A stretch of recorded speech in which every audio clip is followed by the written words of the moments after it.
Yo, I want to talk about Wizards of the Coast, parent company behind such games as Magic the Gathering and Dungeons and Dragons. And I want to talk about them because I recently watched a video from Bob Worldbuilder. Bob Worldbuilder, that's the one. The Player Data WotC Won't Show Us D&D Community Survey, where he talks about another video he'd seen from somebody named Sly Flourish, discussing how WotC had put out a survey for the D&D community, asking them their opinion on the company and the game overall. Now, I wasn't going to cover it because D&D is not really my game anymore, and also by the time I'd seen this video, the survey was finished. But in Bob's video, he mentions that he's putting out his own survey, for reasons I'm going to let him explain here. Dungeons & Dragons recently posted a short survey asking how respondents feel about the game of D&D, the company Wizards of the Coast, and more. I thought the resulting data would be fascinating to see, and inspired by Sly Flourish's idea, decided to post my own version of the survey.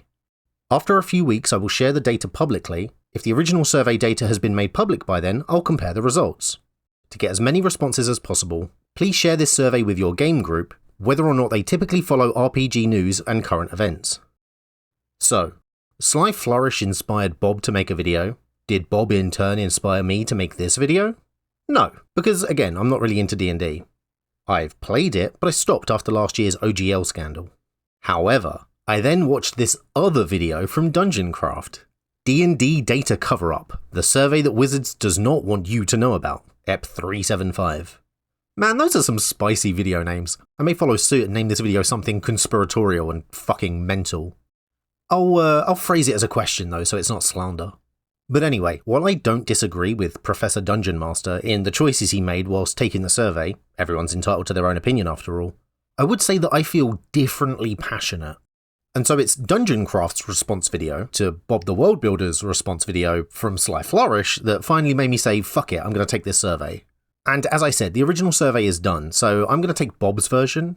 And I'll leave a link below if you want to take it yourself, but it has already been up for a couple of weeks, and so may also be finished by the time this video goes live. I don't know any of these other YouTubers, and I don't have any contact with them, so I don't really know how long it's going to be up for. Anyway, question 1. First, we'd like to ask you a few questions about Dungeons & Dragons D&D. Question 1. How do you feel about Dungeons & Dragons D&D? I hate this game, I don't like this game, I'm neutral on this game, I like this game, I love this game. Like I say, I used to play D&D. I started with 3rd edition, in which I played a ranger who befriended a shark. We had to imbue him with magical tattoos so he could fly and breathe on land. That was pretty fun. And then I played a bunch of 5th edition, but my playgroup kept clashing up against the lack of defined rules. One of my friends wanted to brew poisons, another wanted to skin monsters and craft gear out of it. 2 ideas that I think are fun, but sadly, 5e is a decent combat system, but for everything else, we found the official game rules just incredibly lacking in a lot of areas. I mean, of course there's house rules and homebrew stuff and community supplements which cover the gaps, but I don't think that should influence my feelings on Dungeons & Dragons as a brand because they were all made by other people. Sometimes by necessity, it's not a plus. So I guess I don't like this game. Question 2. When was the last time you recommended D&D to someone else? Never, more than a year ago, in the past year, in the past month. Well, I'm not exactly sure when the OGL scandal happened, but I think that was about a year ago. It was around the time that we tried Pathfinder for the first time, and can I just say it is amazing. Almost every complaint I had with D&D 5e, Pathfinder 2e has fixed. Plus, it feels more balanced to me, and I'd say starting from level 1 is not just easier in Pathfinder, or more fun, but it's actually the way I'd recommend to start. Every class already has so much personality at that point, something that I just found lacking in the many run-throughs of 5e that I had. You guys should try Pathfinder if you haven't. It's not any more complicated than D&D, and it seems a lot easier to run as well, because it doesn't expect your DM to do half as much of the heavy lifting with the rules as 5e does. So that's nice and easy, more than a year ago. Question 3. Do you think D&D is becoming less popular, becoming more popular, or staying the same? This is a tricky one. A lot of people like myself bailed after the OGL scandal, which I've mentioned a couple of times. If you're unaware, WotC tried to remove their open game license, which allowed people to create things using D&D without having to pay royalties, seemingly in an attempt to fuck over Matt Mercer and the Critical Role gang. But that obviously would fuck over everyone else who makes a living through D&D as well. The community were not happy. Having said that though, D&D is a monolith. They have a monopoly on the concept of tabletop roleplay games. There was even some backlash against YouTube recently when their Enter the Realm of Tabletop Role-Playing Games community video almost entirely focused on D&D creators, seemingly to the exclusion of all others. But that's the point. When people think tabletop RPGs, they think D&D. Link in the description if you want to watch that video.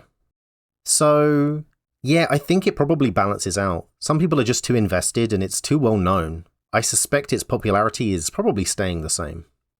Question 4. How do you feel about the current direction of the D&D game? Strongly negative, negative, neutral, positive, strongly positive. And let's not even zoom back out for that one. I stopped playing a year ago for a reason and I don't ever intend on going back. My feelings on D&D are strongly negative. Next. Oh, here we go, this is more what I came for. Next, we'd like to ask you a few questions about Wizards of the Coast. Question 5. How do you feel about Wizards of the Coast? I hate this company, I don't like this company, I'm neutral on this company, I like this company, I love this company. If this question was how do you feel about Hasbro, it would be easy. Their CEO can choke on his surname for all I care. But Wizards of the Coast? I like how communicative they are. I disagree with Blake's point of view and attitude a lot of the time, but I still quite like him, he's a good frontman. Mark Rosewater is the head designer and basically runs the company from what I understand, but still has time to speak to us at conventions and put out a podcast and a blog answering our questions. Gavin Verhey is a living legend, and listening to him speak, it's clear that he's one of us. He just happens to work there. Wizards do a lot wrong, but very often it seems to be at the behest of Hasbro, as evidenced by the fact that the company didn't used to be like this. And unless they all get fired this Christmas too, a lot of the people that I like and respect still work there.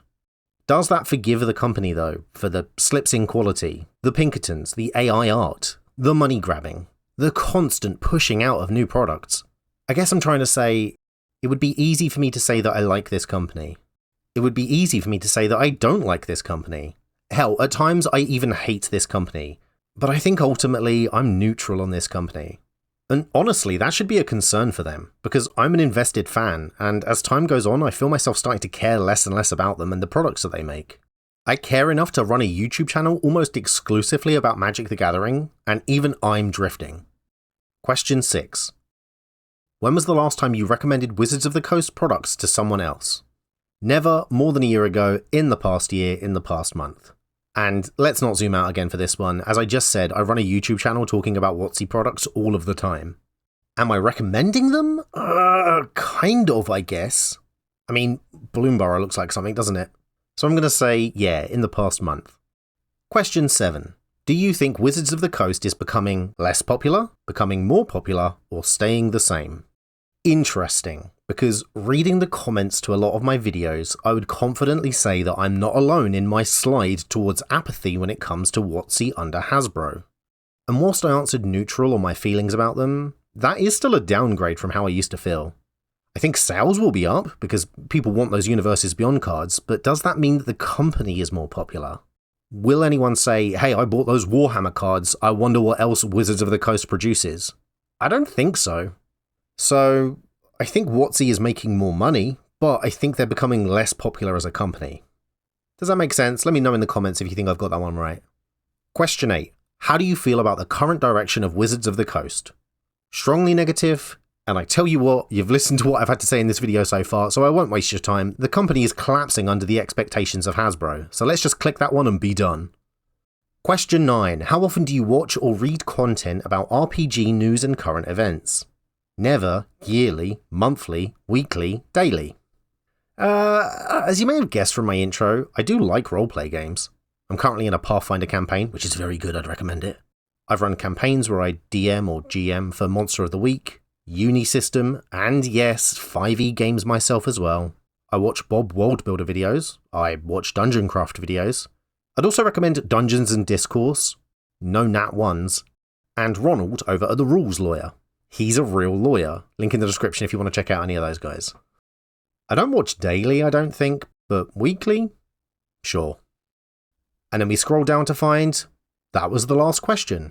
Click submit and we're done. So yeah, that's my survey video inspired by Dungeon Craft, who was inspired by Bob Worldbuilder, who was inspired by Sly Flourish. What are your thoughts? Are you going to make a video on the survey after having watched this? I hope if you do, you keep the daisy chain going.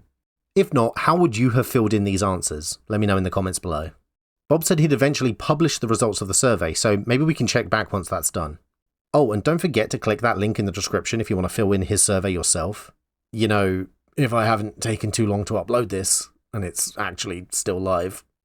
Thank you very much for watching this video, and thank you to my patrons whose names are on screen now. I'd also like to thank the sponsor for this video, me and my Patreon page, where you can get your name credited on screen too. Check it out in the link in the description below. Hit the like button, leave a comment, install an ad block. If you've got this far, leave the word fire in a comment so I know you're one of the real ones. Most importantly, subscribe and share this video with a friend. Hit the notification bell, and do all those things the algorithm loves. If you agree or disagree with any of my points, or you want to see me do a video on another subject, let me know, and leave the word ice in a comment so I know you're one of the real ones, and I will see you next time.